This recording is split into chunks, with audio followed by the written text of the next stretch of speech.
gosto de escutar tua palavra, tua palavra, tua palavra de amor. Eu quero entender melhor tua palavra, tua palavra, tua palavra de amor. O Senhor esteja convosco. Proclamação do Evangelho de Jesus Cristo segundo Lucas.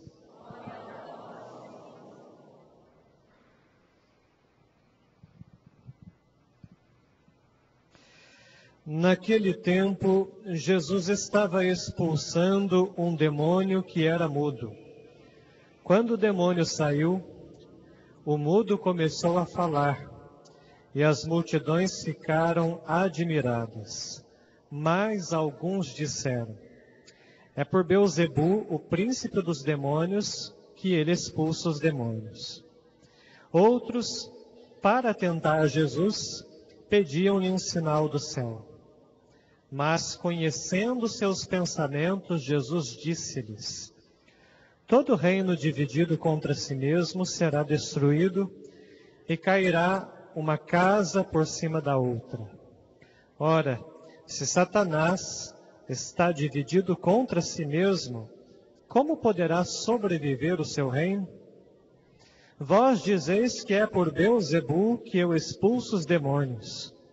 Se é por meio de Beelzebu que eu expulso os demônios, os vossos filhos os expulsam por meio de quem?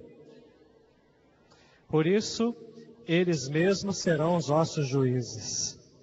Mas se é pelo dedo de Deus que eu expulso os demônios, então chegou para vós o reino de Deus. Quando um homem forte e bem armado guarda a própria casa, seus bens estão seguros. Mas quando chega um homem mais forte do que ele, vence-o, arranca-lhe a armadura na qual ele confiava e reparte o que roubou. Quem não está comigo, está contra mim. E quem não recolhe comigo, dispersa. Palavra da salvação.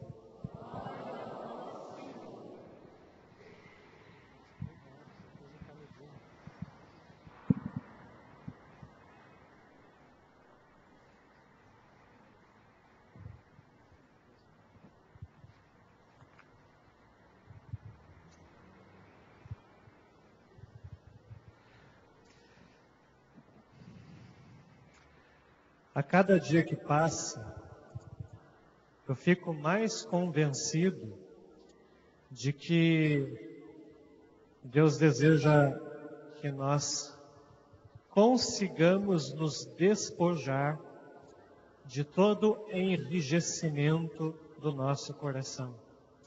Não é à toa que na antiga aliança Ele trata o seu povo que Ele ama tanto de um povo de cabeça dura. E fala com essas palavras, para nós.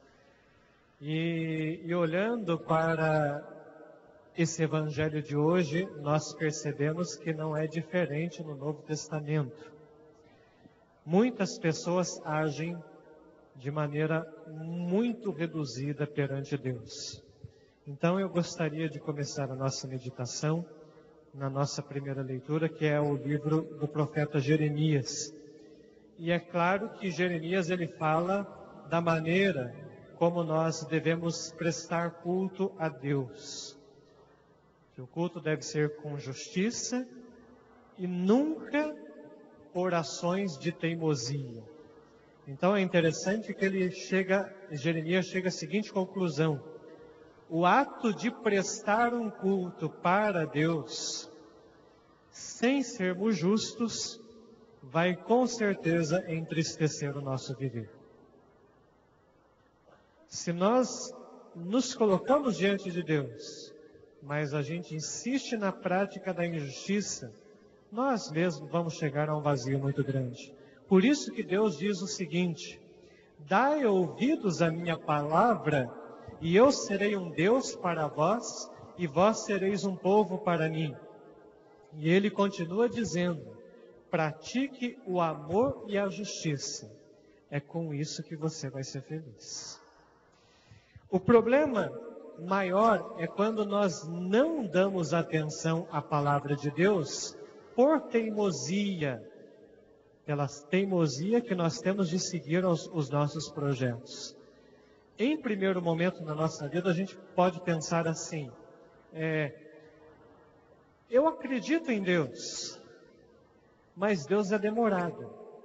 Então, se Deus é demorado, eu quero seguir aquilo que eu penso, porque dá a impressão que o que eu penso é mais rápido e mais lógico do que aquilo que Deus tem para mim. Então, a gente acaba dançando com essa reflexão, né? E aí, nós percebemos que Deus, ele sempre insistiu em oferecer a sua proposta, enviando para nós os seus servos, enviando os profetas da antiga aliança, mas muitos de nós hoje nos comportamos piores do que os nossos pais, que ao sair do Egito tinham o coração enrijecido e duro. E nós temos assim como que um comportamento até um pouquinho pior do que os nossos pais. No Evangelho de hoje nós vemos uma coisa muito interessante. Olha o que Jesus propõe como a chegada do anúncio do reino: a cura dos cegos, a cura dos coxos e também a expulsão dos demônios. E aqui nós vemos Jesus fazendo um milagre que para Jesus indica o anúncio, a chegada do reino, a chegada da boa nova, mas na interpretação para muitos que olharam para aquele sinal foi bem diferente. É impressionante isso, né? Jesus querendo transmitir a boa nova e muitos entendendo de maneira diferente. Então, olha como que o foco de observarmos uma coisa por parte de Deus muda toda a interpretação.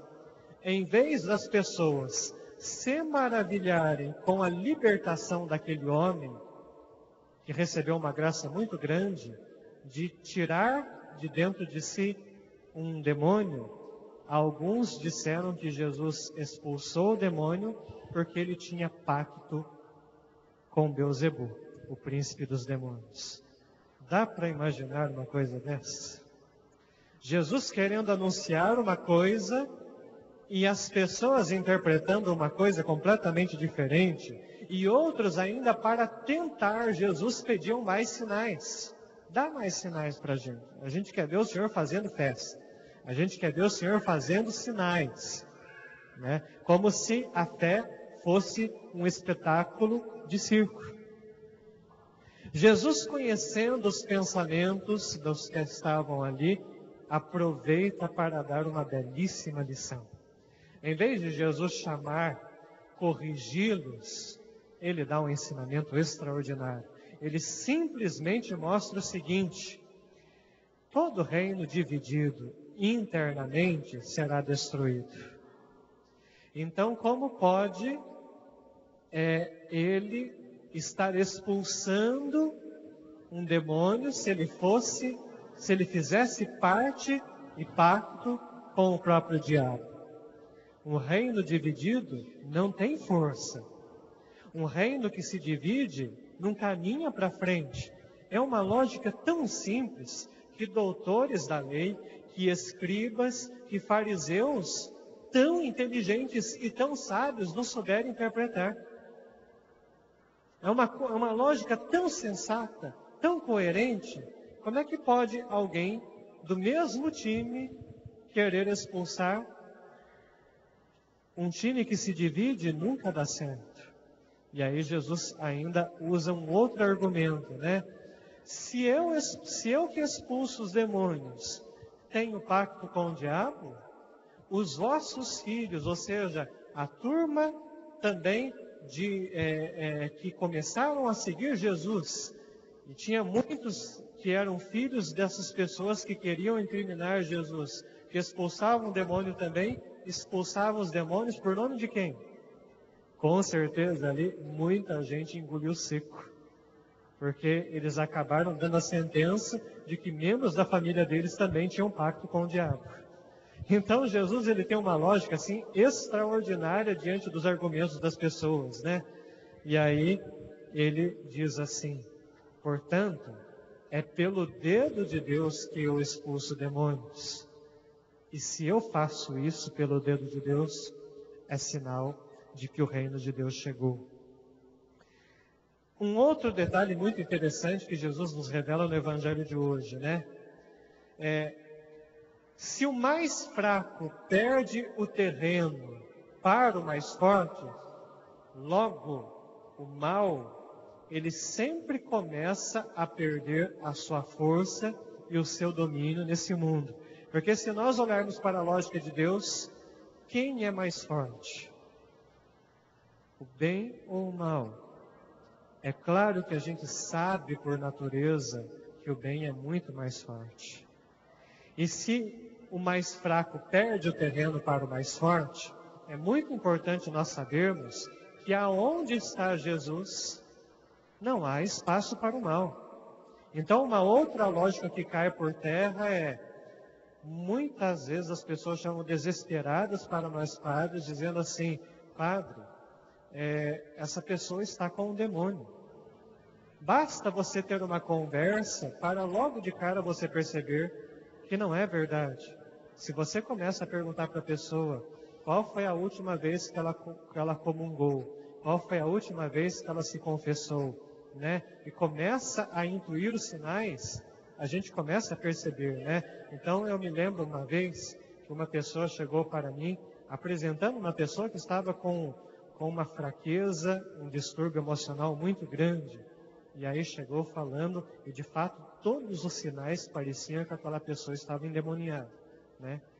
E aí eu perguntei para a pessoa: da onde você está vindo? Ah, eu estou vindo da missa. E você comungou? Comunguei. Logo de cara você percebe que a lógica do reino é bem diferente daquilo que às vezes a gente vê por meio dos sinais, né? Por isso Jesus deixa muito claro o seguinte: quem não está com ele é contra ele. E quem não recolher com ele o mal, e é bonito isso daí, né? Quem não passa por esse mundo ajudando a recolher o mal, a tirar o mal do mundo, é aqueles que espalham o mal. Então é muito importante nós nos sentirmos e nos aproximarmos de Cristo para estarmos juntos no mesmo time. Porque todos aqueles que se unem a Jesus nunca vão dispersar as pessoas da fé.